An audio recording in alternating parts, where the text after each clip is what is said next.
Hey, Sir Junep. Morning, sir. Wala si Ma'am Sel. Hindi si busy. May lakad din, ng 10 o'clock din. Yan na yan. Mario Labadan. Doc Mario.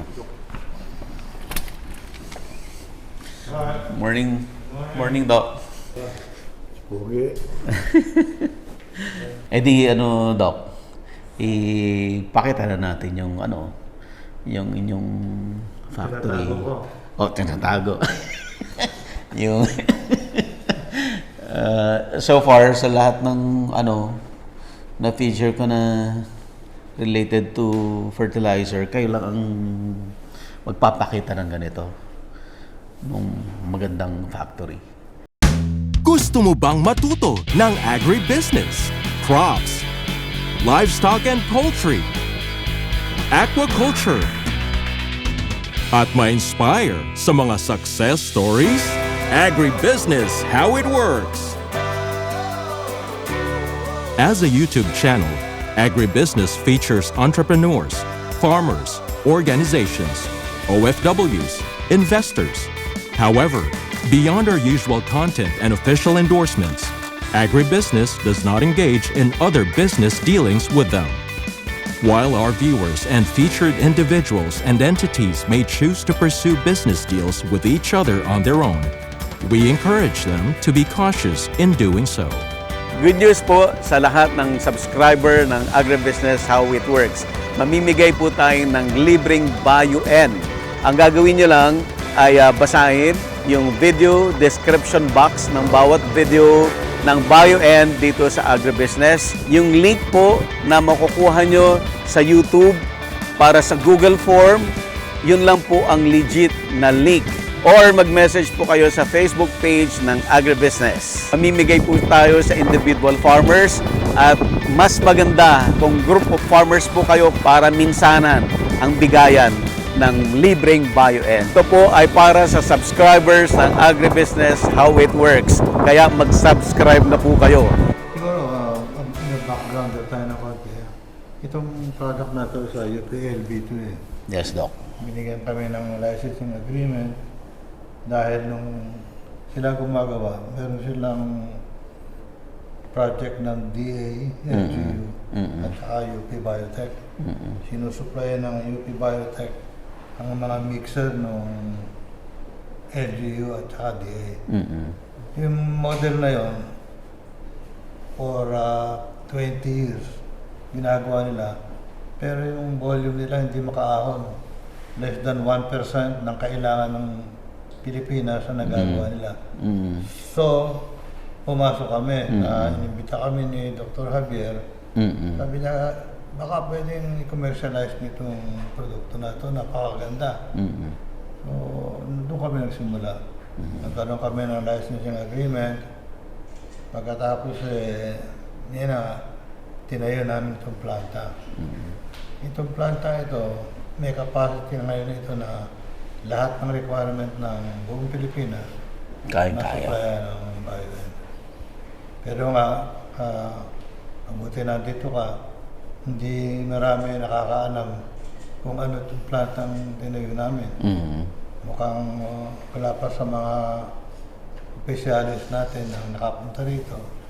Baka sakaling itong interview mo na ito, itong project mo na ito, makikita nila at maimbita namin sila dito para makita naman nila kung ano yung ginagawa natin. Playback mo nga yan para marinig ni Mary. Ay, hello, ma'am. Doc, inaano niyo ba kayo? Hindi na si John? Wala nga nasaan si John? Oo nga. Sabi niya next time na lang daw siya. Ako kasi pinakamagandang lalaki dito. Ang presidente namin susunod sa akin. Dapat hindi ako eh. Yun lang. Presidente nyo, nagmana sa inyo. Yeah, wala tayong magagawa doon. Parang anak ko. Napakaganda rin na anak ko. Busy ka. Mas busy ka pa sa presidente. Dati kasi, yung bago itong Bio-N, matagal na kami. Almost 48 years. 50 years na kami. Ang aming concentration, animal industry. Animal industry. Lahat ng kailangan ng pagkain ng baboy, manok, isda, baka, Lahat na yan, ilalagyan ng vitamin, mineral premix gawa dito sa amin.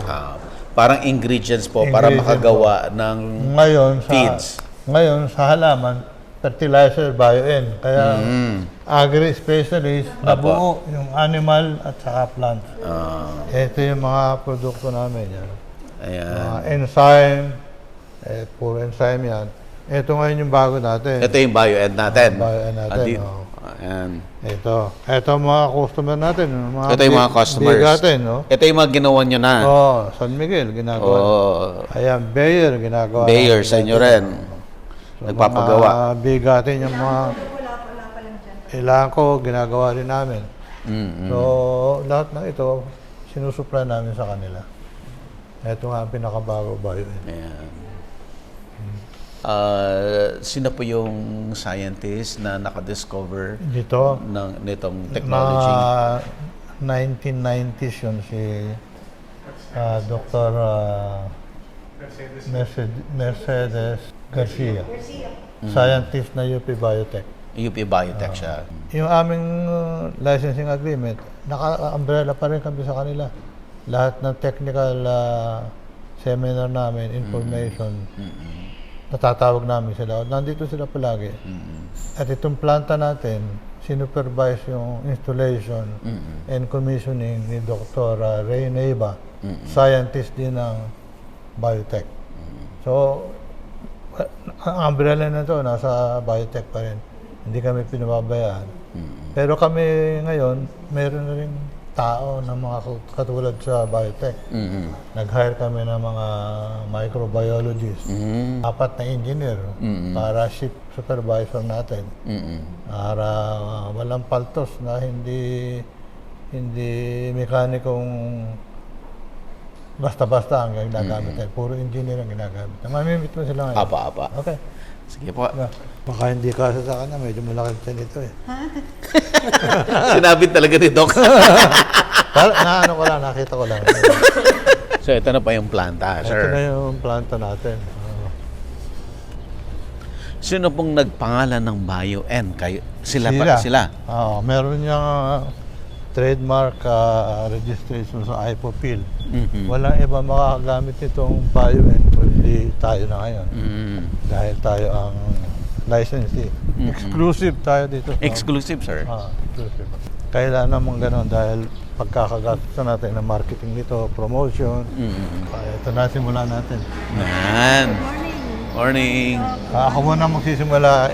Si Inday Real. Hello, ma'am. Siya ang quality assurance manager. Walang makakalusot dito.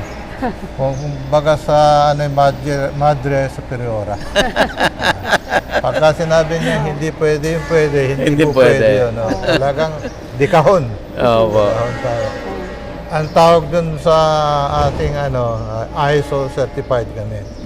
Lahat ng aming mga ginagawa, naka-record, may protocol. Pagka halimbawa pinalitan namin isang tao, susundin niya pareho pa rin procedure. Hindi yung kanyang procedure.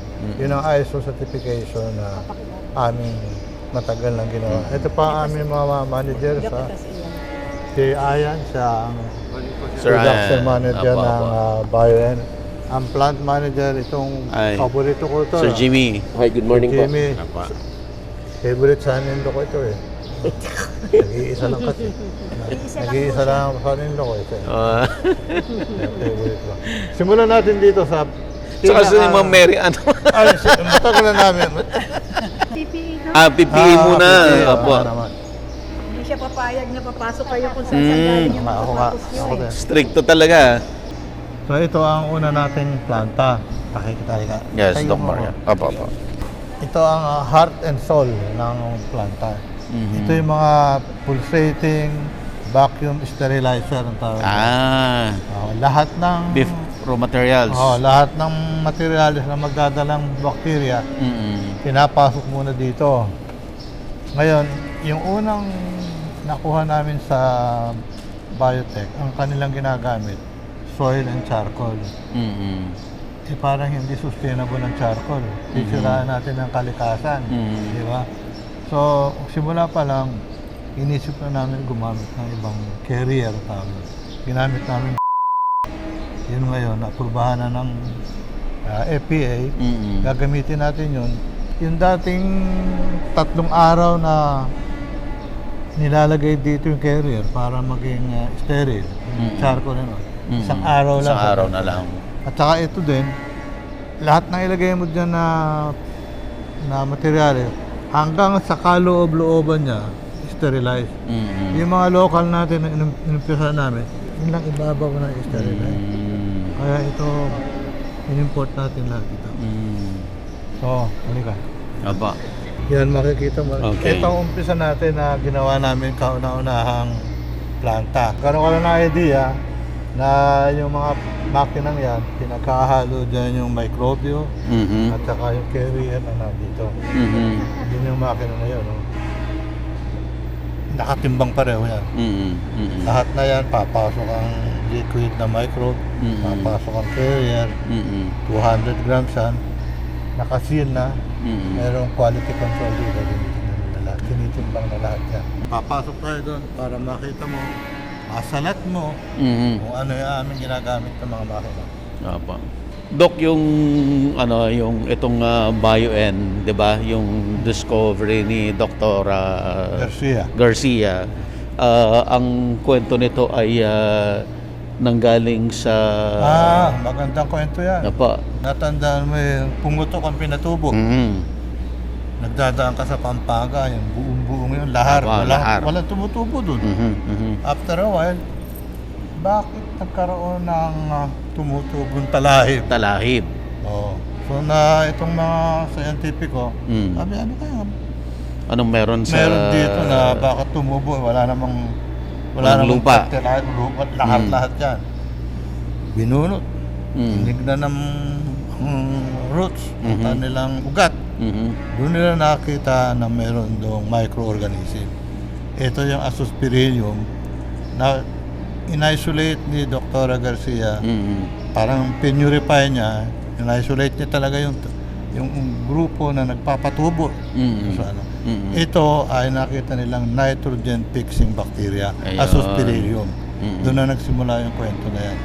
Tuloy-tuloy yan, ginagamit yan yearly, nag-i-improve hanggang ginagamit ito, nag-purify sila ng produkto. At yun nga, pagdating sa amin, iba naman kasi atin commercialization Unang-una natin nung ginawa itong sterilizer namin. Pangalawa yung carrier. Ngayon makikita mo na ang dati lang yung ginagamit para magpatubo ng bacteria is shaker. Parang rock-a-bye baby lang kanila. Doon sa shaker na yun, mga 3 araw bago tumubo yung bacteria. Aba, hindi na masyadong matagal yun. Pagka na-commercial ka, 3 araw ka maghihintay. Samantalang si Inday, merong mga makinarya dito na ilang oras lang pwede mo nang gamitin yung aming tumubo ng mga bacteria. Punta na po tayo. Apa. Eto na, diba? Ito na. Yung malaking planta. Yun ano lang yan, trial lang yan. Tingnan mo, mas malalaki ang dito. Ito rin po yung kagaya nung nandun sa labas kanina. Pero 4 na to. Yung nakita mo doon, 2. Dalawa. 4. Pasok na tayo dito ngayon. Okay.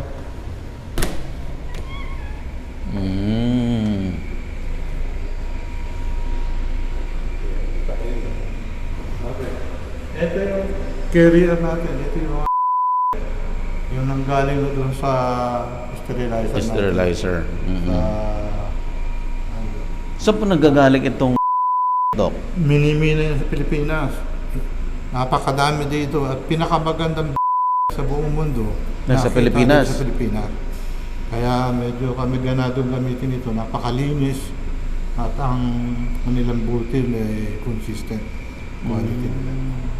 So, ilalagay mo pa sa sterilizer, lalo nang gumanda yung produkto natin. Galing po sa lupa po ito? Oo, mini-mini yan. Ini-export everywhere. In-export po ito? Oo, ini-export. Sabi ko nga, merong world group na nag-test nito. Isa sa pinakamaganda sa buong mundo. Nakita dito sa grupo na ito. Pwede ilalagay mo dyan yung carrier. Dito sa machine. Papasok na yan sa mga yan. sasalubungin mo ngayon yung microbes na nasa kabila, maghahalo ngayon dyan. Papasok tayo ngayon dyan para masalat mo. Apa. Ito. Linis. Actually, dulo na ng proseso yan eh. Ito ang simula ng proseso. Ito ang start. Okay, Dito sir. na- Start dito kayo na- tayo dito, sir. Dito Para na- pag ganun tayo. Dito nag-start yung ating growing at saka multiplication ng bakterya. First of all, yung bakterya natin galing sa biotech. Dahil sila naman yung nakaka-discover ng bakterya na yan dito. Locally discovered dito sa Pilipinas. So yung dalawa na yan, mga microbiologists yan. So ang ginagawa nila dyan, meron kaming bacteria from biotech, dinala namin dito, pinipreserve namin at pinaparami namin. So yung first step ng production ay from the biotech nga bacteria, ilalagay namin doon sa gagawa kami ng tinatawag na active growing culture. Okay. So sa active growing culture, pinaparami yung bacteria for 3 days. So dadami na yan. After 3 days, ilipat na naman doon sa tinatawag na slant.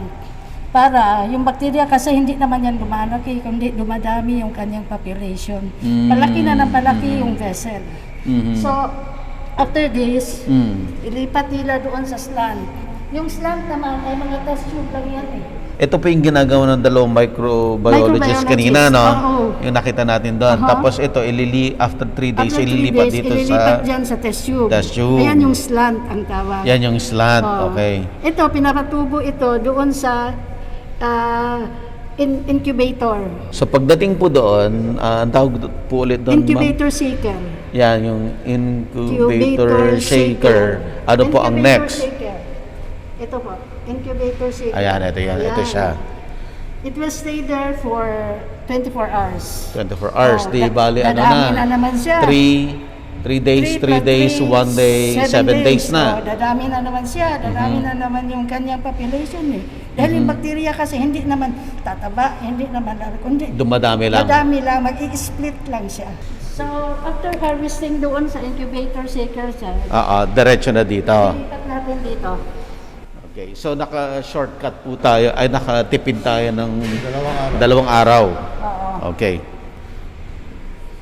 Bukod po sa 2 araw, Doc, mas marami rin ang mapoproduce mo dito. Mas marami. Super dami. Super dami. Big yun Marami yan. ang harvest.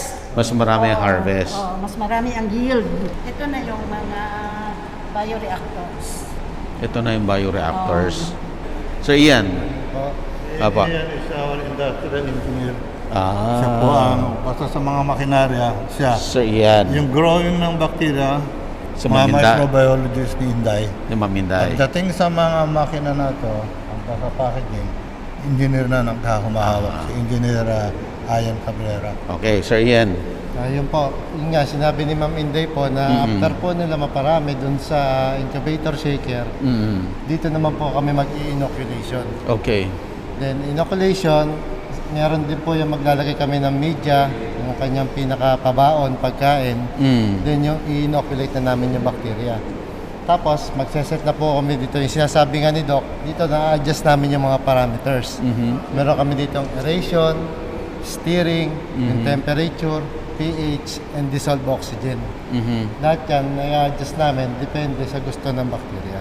Okay. Opo. Then, yun po, after 1 day din po ng fermentation, itatransfer na po namin yan para mas paparami pa namin dito sa aming ito ay B50 liters, ito po ay B250 liters. Mas malaki to. The same ang function po. Ako, the same din po ang function. Sterile din po yung pagta-transfer through pipelines. I-induce lang po ng air, then ita-transfer po namin dito. Kung ba, i-scale up namin para mas maparami pa namin Dumami. yung bacteria. Nakuha na po namin yung absorbance, okay na po siya for harvest. Ready for production na po. Ita-transfer na po namin siya doon sa ating mixing tank na nasa likod. Mixing tank yung nasa likod. Mixing tank po yung nasa likod.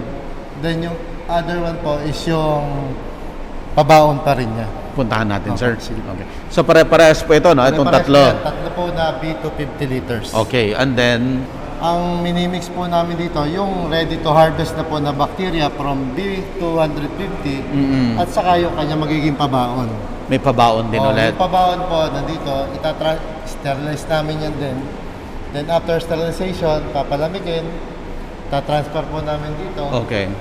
sa mixing tank. Then yung B250 liters.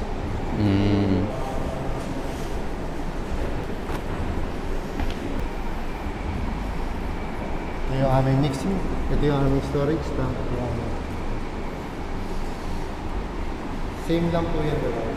Same lang. Ito pang dalawa, tapos yung... All 2,000 liters Each tank. each tank po. After ma-mixing ng ilang oras, ready for production use na siya. Ita-transfer namin siya doon sa packaging area na po. Saka dito sa kabilang side na po.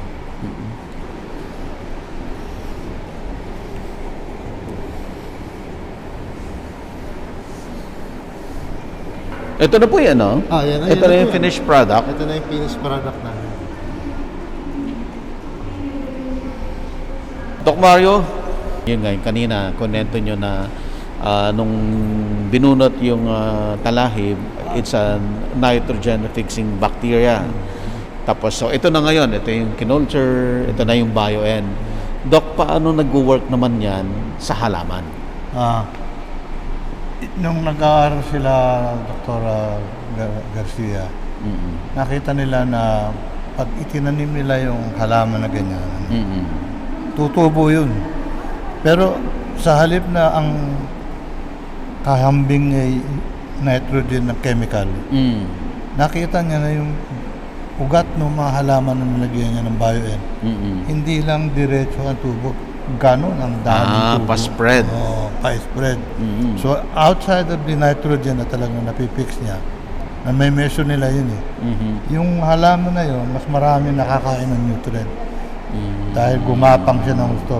Yung chemical fertilizer mo, diretso lang ang ugat na gano'n. Oh, I see. So nitrogen lang siya. Pero ito, nitrogen, hindi mo makikita yung mga ugat mo. Phosphorus, potassium, Pati yung mga lahat ng microelements. microelement, nasisipsip niya. Kaya meron siyang advantage ng growth. Kitang-kita mo ang ganda ng buhay, ang ganda ng palay, ang ganda ng bulas ng kanilang mga halaman na nilagyan ng bio-N. Yung tinatawag na bacteria dito, yung bacteria na nasa Pilipinas, yung tawag endemic, na ang talaga ang tahanan nila ay sa Pilipinas. Kalaban niyan yung mga imported para maano. Yung imported, hindi mo malaman kung yan magdadala pa ng ibang sakit. Sakit. Oo. Yung kanilang epekto, kamukha ng epekto dun. Ginawa yung halimbawa sa Amerika. Malamig dun eh. Dadalhin mo dito Mainit. tropical country. Ano ba ang nangyayari dyan? Kailangan talaga super test. O kaya, gamitin ng local. Andito na yan eh. Ang dami namang klase. Hindi lang kami gumagawa ng local biofertilizer. Marami pa. Madami. Doc, itong bio-N, 100% local ito. 102%. 102% Filipino. Pilipino. Ito ang aming tagline. Teknolohiyang Pilipino. Gawa ng Pilipino. Para sa Pilipino. Lahat na yan, Pilipino na. Wala ka nang hahanapin pa. At kung ihahambing mo sa mga testing, talaga mananalo tayo dahil hindi tutubo. Parang batang Quiapo. Diba? Bata sa Quiapo, isang hari. Dito, bio-N ang dapat. Oo. Doc, dumadami po yung yung awareness, lumalaki na para sa paggamit ng bioorganic fertilizers. Dumadami rin, no? Iba-ibang brand, iba-iba rin yung claim, iba-iba yung function. Ano po yung advantage ng bio-N sa iba? Well, number one, if government is really serious in implementing the use of biofertilizer in the Philippines, tayo lang siguro may capacity mag-supply. Umikot ka man sa ibang mga kilala mong biofertilizer, ang kanilang planta is not geared towards the nationwide use of biofertilizer. Doon kami naka-premise na ito gagawin namin para sa buong Pilipinas. Hindi isang lugar lang ang pwede namin supply. Kita nyo naman po, no, yung facility, no? In fact, first time po ako makakita ng factory ng fertilizer. Ito po, inumpisa ko sinabi ko sa inyo na ISO certified kami. Ang aming reference palagi, quality, kalidad. Mga tao namin, well-trained, mga facilities namin, we look at the best possible facilities.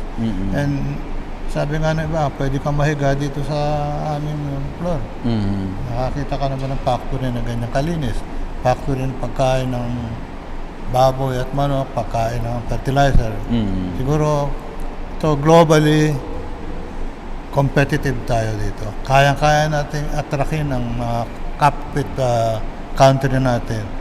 May plano nga na gano'n ang gawin namin na merong ASEAN conference, i-feature kami doon para magsimula tayo i-export ang BioN. Pero bago i-export, kailangan Dito gamitin muna. muna sa atin. Kaya natin gawin yon at kaya natin i-duplicate pa ito kung kailangan mag-improve ang capacity natin for export. Yun ang aming pangarap. Hopefully, makita ito ng ating mga opisyalis ng pamahalaan na meron dito tayong makukuha. Hindi pa nila masyadong alam itong ating planta. Kaya mabuti itong pagpunta mo rito. Yes, Baka sakaling makita nila yung video. Iniimbita rin namin sila na punta rito. Makita nila. Makita nila. Talaga yung operation. No? Wala pa silang nakikitang ganito. Sabi mo, ikaw din. At talaga naman ito hinanda namin para sa Pilipinas. Sabi nga, sayang yung teknolohiya. 1990s pa yun. Napakaganda 1990s. Napakaganda ng tubo ng halaman. Napakaraming ang research work na na-compile namin, ganyang kakapal.